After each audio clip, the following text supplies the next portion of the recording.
Hi guys, welcome to the Broken Meeple. I'm Luke Hector, your host, and this is a rather special collaboration that I have done.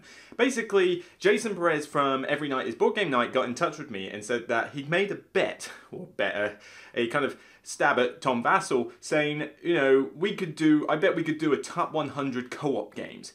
Tom had said that this would be impossible because you would never be able to find 100 good co-op games because they would essentially become garbage by the time you got most of the way down the list.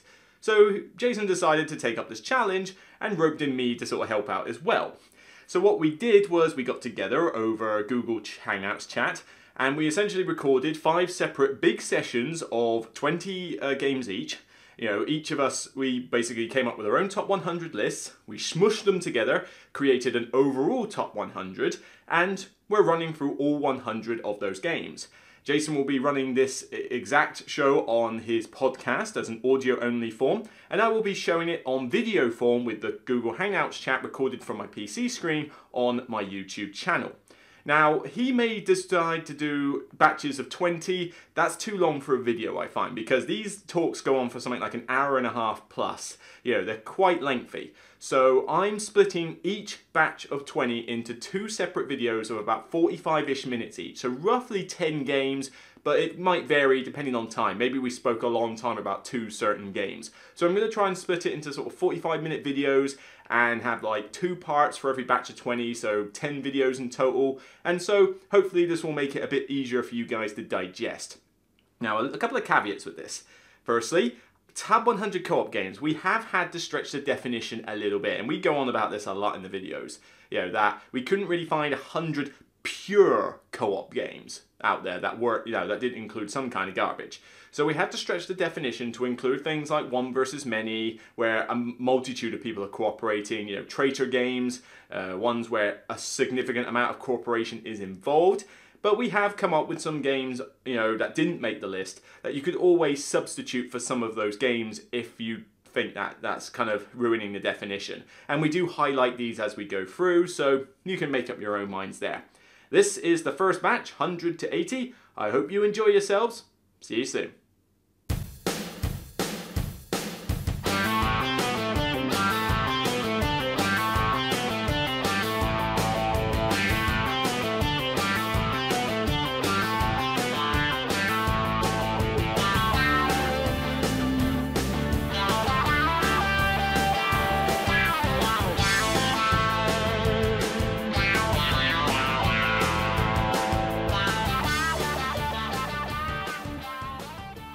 All right, hey everybody. This is the Broken Meeple, and every night is game night. We have combined forces. Hey, what's going on? Hey, say hi, Luke. All right. Is it combined forces? That sounds rather dangerous. I mean, we're going to be here for a while, so I think we need all the force that we can get. We're going to be here for a while because we are going to count down our top 100 cooperative games. Now, what? Co-op games, yeah. Hey, we'll get to that. We will get. Stop spoiling. Yeah, this is what this is going to be. We're just going to have a lot of laughs with this. So I was inspired to do this because, co-ops are my favorite types of games. Luke is pretty famous for just loving co-ops and everything, always counting them down and everything. So what I did was I made a list and I kind of pitched it to a couple people, including some people in Dice Tower who said, impossible. There are not 100 good co-ops. So I took that as a challenge and I brought that to Luke, and Luke said, all right, let's do it. We could do this. So we came up with our own methodology and we made a list together. So, all right. Yeah, Luke, before we get started, any comments, anything you want to say to peoples? Don't hate us for this. Oh, yeah. It's a list, man. We're going to get all sorts of pushback. You know that. Yeah, we have taken the definition of we've had to stretch it a little bit. All right, well, here we go. We should at least explain that first. Let's be fair. We will explain the top 100 co-op list. Okay. Co-op, when people think co-op, what do you think? You think that it's everybody at the table, everybody's doing basically the same stuff, and they're working together, and they're working towards a goal. Like, that is the pure definition of a co-op. That's right. So whenever you see like a top 10 list, even, go a little bit further, 25, so whatever it is, it's usually going to be top 25 pure co-ops. we've expanded the definition a little bit because we wanted to get a lot of games in. And I guess this is something that I believe in. Like, a cooperative game really is a game where people cooperate, you know? So that includes a lot of different types of games. So we've included a couple of one versus many games. So you're going to see a couple of those, I think, you know, maybe somewhere in the 4 to 5 range. We've also included games with hidden traders. So, you know, those are like, basically those are the two ways in which we've kind of snuck on some extra games there. So let's just take one at a time. So one versus many. Why do we have one versus many games on this list?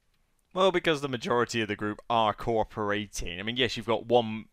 I mean, you can imagine that a normal co-op game is one versus many, but the one is the game. Well, a one versus many otherwise is just the player instead of the game. But you've still got the majority of the players there cooperating against this one person. So that didn't seem like too much of a stretch.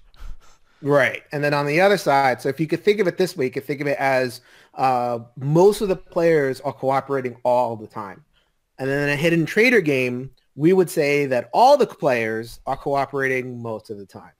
Yeah. So, you know, so like, let's say, I mean, yes, Dead of Winter is on the list somewhere. Let's just like put that out there right now. We put Dead of Winter on the list because, you know, you're cooperating that game. And I've heard like people's like, oh, that's not a, you know, it's not a great co-op. And if you have the trade and trader, you have that one person not cooperating. Well, guess what? That person is cooperating unless they're really bad at being the trader. So they're, you know, yeah. We have a couple of other games that are like that. So we kind of, you know, played with the definition of cooperating, but at the same time, these are 100 games that people cooperate in. And what we're going to do is after we record the top 100, we took basically Luke made his list. I made our list, and we just kind of combined them to make an Uber list. So what we're going to do is we're going to go over our other games that did not make the list. If you're mad about some of those games that made the list, go into that next batch of games, find the pure co-op, stick them in there, and there you go. There's your top 100. So basically, make your own list. Yeah. Starting with our list, so we hope that you could find, just like any top 100, we hope that you can find some hidden gems, things that, you know, games that maybe you didn't think of, all that kind of stuff. And you know, we are going to have a lot of fun with this. So I think that is all in terms of preamble. Am I missing anything, Luke, or are we ready to go? Nah, that's about it. Like I said, we got the group list. I'm not sure we desperately need to. I mean, the ones that fell off. Yeah, I mean, we can just gloss over those briefly or something. We'll gloss over those after we finish the list because we won't want to spoil what's on there. Yeah, we've had to stretch the definitions a little bit though, because I mean, because you asked Tom Vasel this one, didn't you, about can we do 100 co-op games, and he said no. And granted, you will get some garbage games in the bottom of the list was the quote. Yeah, and I have to admit, when I looked at just 100 games like just co-op, like full-on co-op play, yeah, you'd struggle to get 100 games on there that you wouldn't find some garbage. So you've got to include some others, but you know, cooperative play is a mechanic, especially when you search for it on Board Game Geek, as opposed to it's this game. So, and like I say, we can gloss over the arguments of, you know, oh, is one versus many, is traitor one, you know, we could be here all night discussing that. So you kind of got to draw a line somewhere and just go for it. Although I will argue that I will actually be happy to play the games in the bottom of my list, the pure co-ops in my list. So I was actually really surprised. I'm looking at my list, like there's probably like 120 pure co-ops, not the one versus many that I would be happy to play. So in your face, we didn't need that. We just did it anyway because we all they can do is shout at us, which we're kind of used to. So cool. So let's get started without further ado, as they say. Number 100 is Harry Potter Hogwarts Battle. So yeah, it was it was on both of our lists. It was about number 90 on both of our lists. So I wouldn't say that we're blown away by this game. What do you think of this game, Luke? It does all right. It does well to the theme, but the main issue with it is that, besides the whole spoiler thing, if you've not seen the films, is that some of the scenarios definitely worked a lot better than others. You know, there were some of the movies that you play in that are like, oh, this is pretty cool, and then others that weren't so good. And like I say, it does the job. If you're a Harry Potter fan, you know, I like Harry Potter, then it's definitely worth giving it a try. But it just didn't blow me away as much as other games in this subgenre. So I thought it was okay, but nothing to chat about. My big thing with this game is that if you play the full game, book 7, you put all the stuff in there, it takes a long time. And there's a lot of tracking. It's like, okay, you get hit with this. And then this person makes you discard. And then when you discard, this person's going to hit you with 2 health. And it's like, you're actually upkeeping more than you're actually playing the game. So having said that, I have actually played this with completely new people, just that base 1 game or like that game 3 or whatever, and had a good time with it. So as a gateway thing for newer gamers, and the box is cool. I have the couple of the games here. I actually have the box. I'll be showing them. But just as a gateway thing, the box is really cool. It has the treasure chest thing going on. Acceptable little co-op. So that is Harry Potter's Hogwarts Battle. Number 99. We need like that sound effect that they have, whatever it is. I don't know if they do that for top 100s, but there's some sort of sound effect that we can put in. I don't think they don't do, well, they do some things like that, but I think it's more how much time do you have in your hands to do a sound effect between 100 different. It takes me long enough to do a top 10 with those sound effects. That's right. Yeah, we're just throwing this up there. Yeah. It's 100. Maybe we'll do something special for the top like 20 or something. But well, at this point, we're just gonna give you some games. Number 99, Mountains of Madness. This is also on both of our lists. It was 92 on Luke's list. It was 82 on mine. I like this game. So if people don't know Mountains of Madness, it's like this game where you have to, you cooperate. It's pretty much a pure co-op until you get these wrinkles where you're trying to climb this mountain, but then you're going to trigger some stuff and you're going to have like rules set on you. So now you have to stare at somebody straight in the face, or you have to say a certain like phrase, connected with, whatever you're saying. So like it's kind of simulating madness, and then, hopefully somebody makes it to the top of the mountain or whatever it is. I've had success with this game in like a party-ish atmosphere or like a con. Fun, like really fun when you just like don't care and you just want to have a good time. I think this game is really fun. Where the game kind of falls short in terms of the replayability for me. There's not enough things to do. So it's like, am I going to bring this out over and over against my game night? Maybe not. But in terms of like the actual like a con experience, exposing new gamers to co-op games and fun party things, I actually really like this. Yeah, it does the job. I get your idea on that replayability thing. It would only last so much. It's one of those ones that's like, I'll enjoy it at a con, playing it every now and again. It really does need the right group and the right setting. I couldn't see myself taking this to a game night, and I couldn't really see this being played at my home, for example. I would have to be like, right, let's get a big group, we're at a con, we're all having a laugh anyway, let's do this weird party game. And it can be fun to watch as well, watch the Dice Tower play it live. It's hilarious when you've got like Z Garcia in the corner literally talking to a wall or shouting across. So like, I've got these, you got and there are some stupid ones like that. I say it works, but it's very specific when it works, so I couldn't stick it too high. So a game, I'll talk about this game in the games that got left off. I'll throw it in there. I put it in the same category as a game like Flip Ships. So if you guys know Flip Ships, it's like that dexterity game and it's cooperating and everybody fails and whatever it is. I'm a little bit worn out in that game if I'm just playing whatever. But I worked for Renegade over last year on PAX Unplugged. Just people wrapped around that table, flicking and laughing. And, we're all being stupid and everything. There is a role for that stuff, and Mountains of Madness definitely fills that role. So that's a pretty good one for that. All right. This is your baby, Luke. So in this bottom part of the list, it's going to be games that were on one person's list, but not on another. So we're just going to kind of back and forth with this for a little while. You are going to tell us about Defenders of the Last Stand, number 98.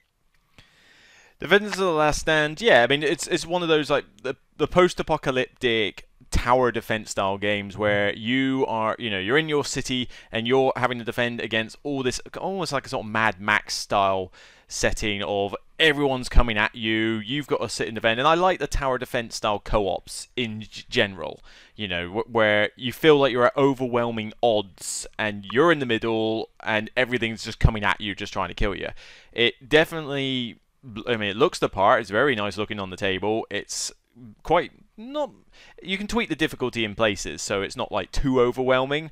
But it's one of those, like, you know, if you want to get your Mad Max vibe on, you know, then it's a great one as you're defending from rival gangs, and again, you know, you've got limited resources to work with, and it just makes for a decent tower defense game. I've not played it not many times. That's the only sort of caveat I would make, but I don't think it got a lot of distribution over here, so you know, I don't think it's one that's like, oh, it's easy to go and find, but it's expensive. Decent one. Oh my god! If you said it looks decent on the table. Of course, it looks decent on the table. It's expensive as heck. Well, yeah, Drew.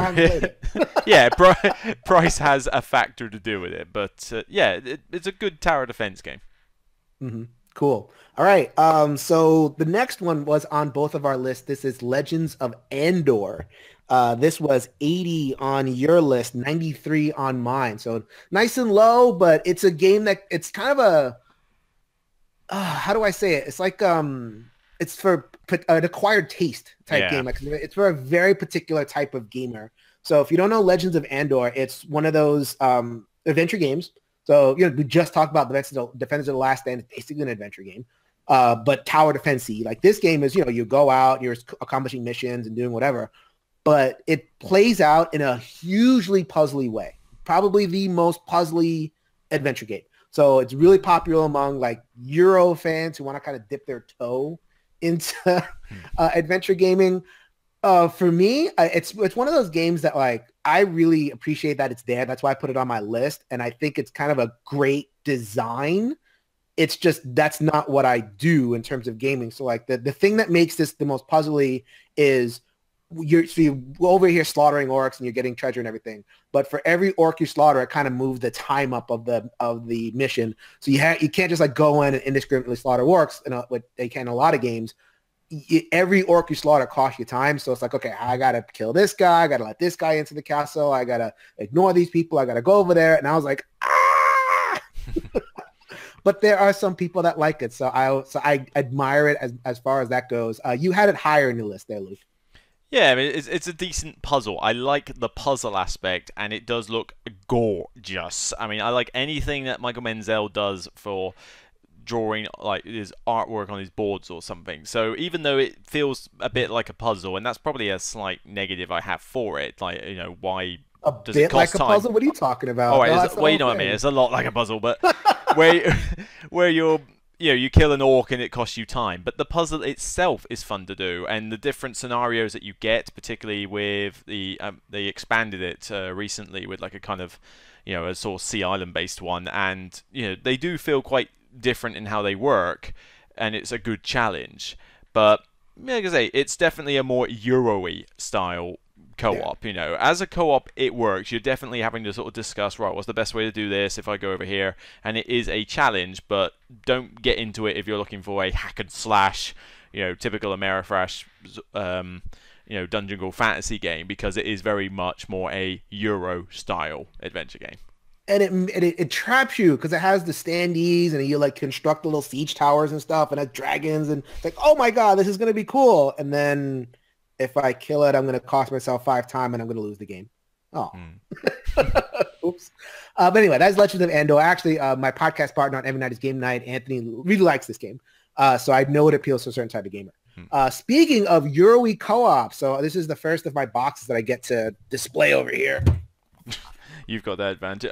I've only got a few games on on my spare shelf in the other end of the room. So unless I conveniently pick one off that shelf, which I'm probably only going to be able to do that 3 times in this entire list. So it's like I'm not running all the way into the other room to grab games. Oh, y'all can see this, right? There's like, I don't know, about 70%, if not more, of that list is hanging out over here. Good. I'll just point it out on your window then.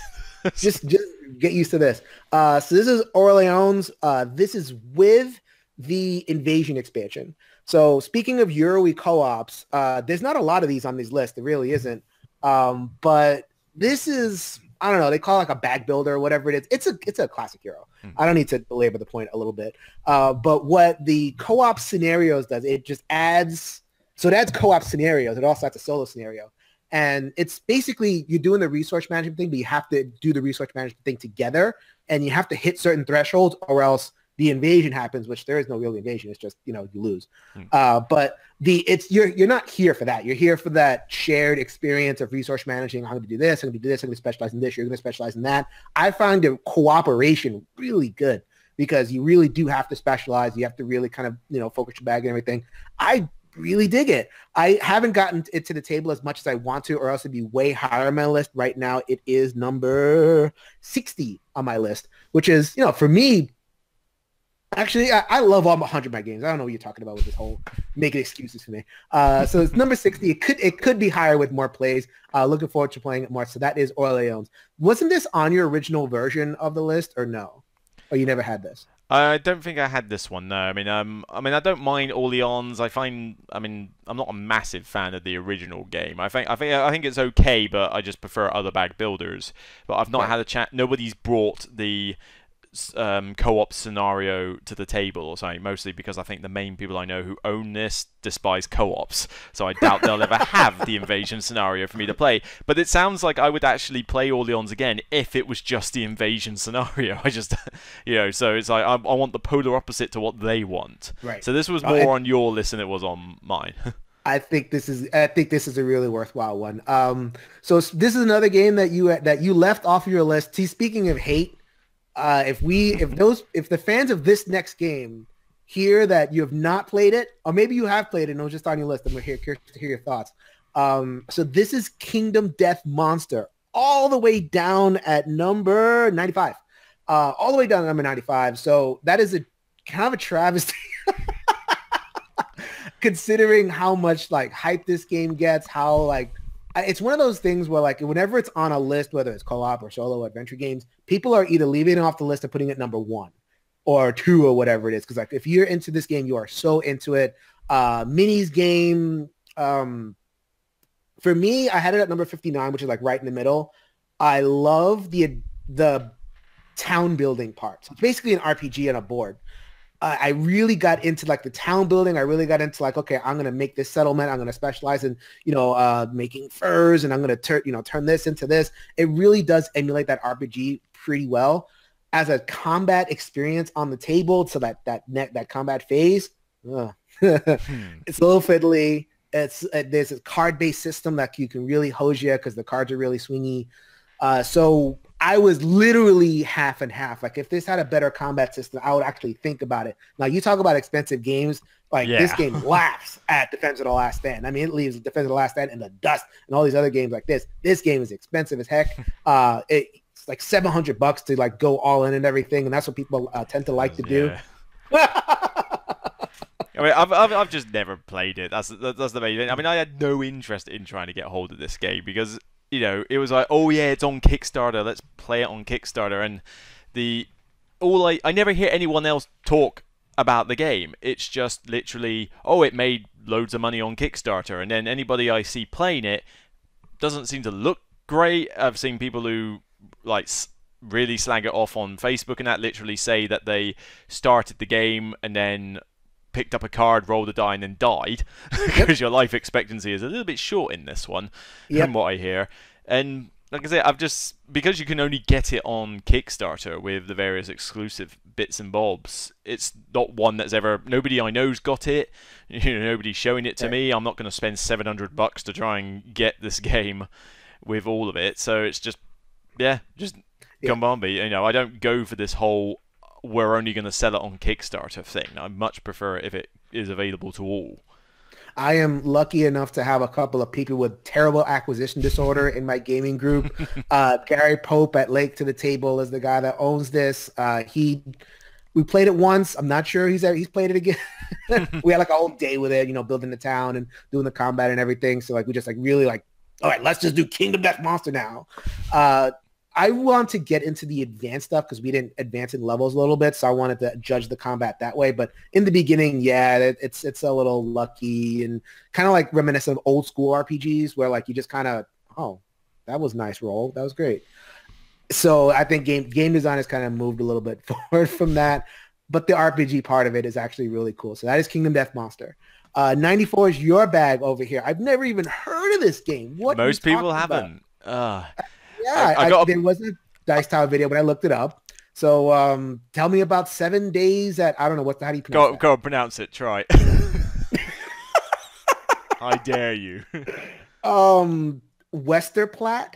Not far off. I think the correct definition is Westerplatte or something like that. Westerplatte, there you go. All right. But 7 days of Westerplatte, I don't think you can find it anymore. It sort of came out for a short while, and I know that Dice have done a Miami Dice video on it. It's a co-op where it's simulated. Now, I hope I don't completely tarnish the history of it, because history is not my strong suit. But it's based. I think it's a Polish battle that takes place. I think it's at a Polish base where the German Nazis are invading. It's like World War II setting, and basically you're defending this Polish base from the Nazi invasion. And the way it works is almost a bit like tower defense in a sense. You've got you've got a few guys that you move around on the shoreline, which can get you like resources like bullets and supplies, etc. You're manning like gun positions, and the Nazis are basically moving forward via these cards in different columns. And as the cards reach certain points, they'll start dishing out damage to these like little brick walls. You've actually got tiny little bricks that you put up to simulate your defenses, and the idea is that you've got to hold out for so many turns, because it was essentially, I think in history, it was a massive defense thing. It was like hold the line until the reinforcements arrive, and if you get, if too much of your base gets blown up before then, you lose the game and stuff like that. But I mean, I'm not a big history fan. I'm not even a massive war nut, but this one just kind of worked well because it was very streamlined. It wasn't difficult to learn at all, but it was a challenge even in the easier difficulties, and you could really ramp it up to like really hard challenges. But I just think from a thematic perspective, it worked well. It taught me a little bit about the history, and I found it decent enough. I think, what did I give it, like 6 or 7, I think. So it's like, one I would play again, but I don't own it anymore, and I've never seen anybody else with it because, like you say, where is it? It's kind of disappeared. I'm getting a phone call. This is what happens when you stream live. See you later, Mom. I'll talk to you about an hour or so. All right. Your mum's listening to the list or something. It's like, how dare you not put this list on? I'll see you next week. It's Easter next week. You spent how much on Kingdom Death Monster? I spent how much on this stupid wall? Forget Katie. All right. So next up, we have a game that appeared on both of our lists. I got it right here. It is one of my personal favorite small games. One Deck Dungeon.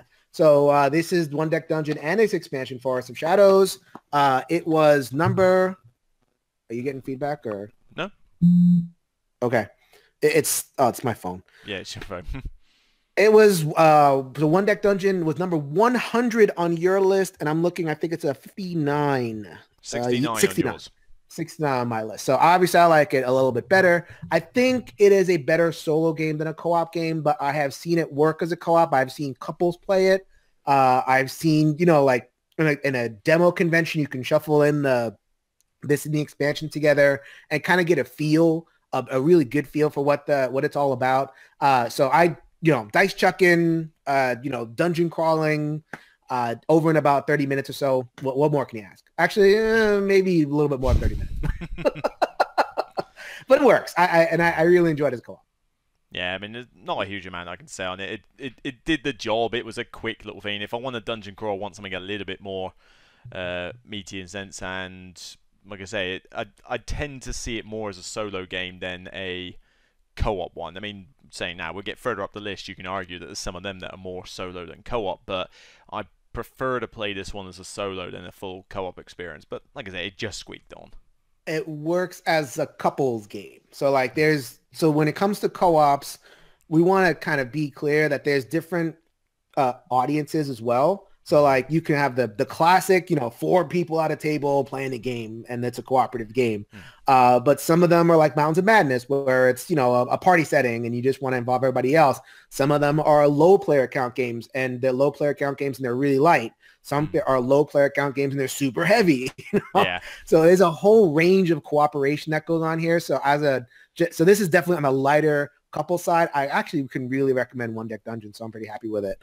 I'm looking forward to more. I understand that this is Chris's cash cow. Chris has over at One Deck Dungeon, so we're going to see more and more and more and more.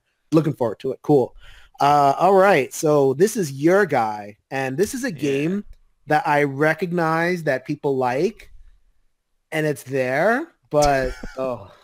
You weren't a So fan? you go ahead and you say good things about this game, and I will go ahead and say bad things about our number 92, which is XenoShift. Yeah, then I'll admit I don't like playing this one with the full player count. It goes on a bit too long. Yeah, it is too long with the full player count. I'll give you that. With 2 and 3 players, if you know what you're doing, though, it can shine. And XenoShift is basically, a bit like another tower defense in a sense. You've got the players are defending from aliens, a bit like Starship Troopers style, if you've seen those movies. And each of you has got your own little base. The alien cards are laid out and they're flipped over in turn. It's a deck builder. But the thing I like with this is that, unlike other deck builders, there's a lot more cooperation in augmenting your other players' decks. So, you'll flip over a card and it'll be like a hive guard or something, and it's going to really mess up this guy. You can chuck a grenade over to them, help them with that alien, it goes into their deck, and you're effectively tweaking each other's decks as a group. Now, I mean, the aliens themselves are horrific, they're nasty, this game is tough as nails, I will give it that. It is ridiculously hard, particularly if you avoid certain cards that are in there, but it's great for a thematic Starship Troopers vibe, and I just like the twist that it gives for the whole deck building aspect. Not my favorite ever. I would really only really play this with 2, 3 max, and even then the third player needs to know what they're doing. And I agree, 4 way too long, especially unless you know it. Yeah. So I mean, I like it for the Starship Troopers vibe and that, and even if the storage solution could be a bit better as well. Let's hear your thoughts. When you say tough, I see random. It is random. When you are, so like in this game, you have specialties, right? And it kind of behooves you to get items. And we're talking about this game. We don't, like, did you play Dreadmire, the follow-up? No, I haven't played that one. Okay, so I've not played Dreadmire either, so I think we have some XenoShift fans going, play Dreadmire, it fixes a lot of this. We're only going off the base game. We'll look on you in the comments if you have any stuff to say about Dreadmire. But anyway, the base game, just to get that in there, you have to buy stuff according to your specialization, and it builds you a certain way. So like I always play the medic. In every game I play the medic. So I'm getting medical stuff. So if I get my medical stuff, and then and then the monsters come out that burn through shields or burn through like healing, whatever it is. Oh, okay, that was great. I'm just buying it according to my specialization. And so I was a little frustrated by that. And there are cards in there that can just like, okay, you lose now. You build a certain way and you leave one little chink in the armor and it's like the card just hits you and you lose. And then 4 players, I played this at a convention. I was like 2.5 hours in and we're not even done yet. And my other table that I rented, I reserved is starting up and I'm like, can I leave now? No, you must stay. You're at a convention. Don't be rude. So yeah, but like the Dice Tower folks really like this one. So I guess it has an appeal and, so it's out there. I see that it has its fans. So there you go. XenoShift. That is our number 92. Yeah, I don't love it as much as they do, but I'll play it every now and again. So. All right. So this is another one. I've actually kind of barely played this game at a con, but you have a little bit more exposure to it. It may have been at like some of the UK game trade shows and all that kind of stuff. Going to get released later this year through Grey Fox Games. This is Rising 5: Runes of Asteros. Is that Rising 5? Yeah, it's basically co-op mastermind. I mean, I'll admit, the main experience I've had with this is at cons, where somebody has brought it along, and because I don't think we've got the full retail release over here, but the good with this, I mean, like I say, Mastermind is not the best game ever, the 2-player head-to-head, but this one is essentially a co-op one on an alien world where you're all working together to find out what this particular like sequence is in order to, I think it was like close a portal down or something like that, but it's basically sci-fi alien that.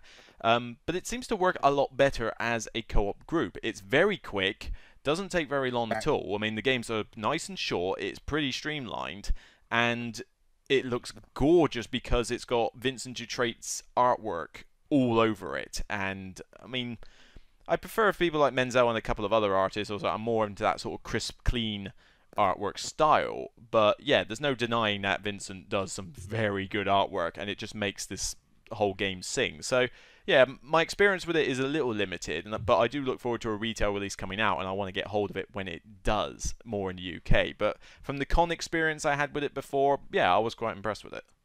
Yeah, I'm looking forward to really playing this.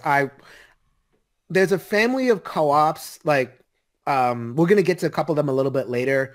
A lot of co-ops that come out tend to be like a grade heavier than I want them, especially for my family. So I'm always on the lookout for co-ops that are simple, and they're simple and they're still engaging and good. So we're talking in that Forbidden Island type lane, of a co-op that's, that has some meat to it, but that my kid can play. Well, not my kid. My kid is 2 and will throw stuff all over the place. But I can envision my 6-year-old or something like that playing Rising 5. The little that I saw of it at a con, it just made me want more. So I just put it on my list just like right at the end. Like, okay, I know this is going to be good. I can't wait for more. I can't wait for the retail release of that one. So we'll see what happens with that.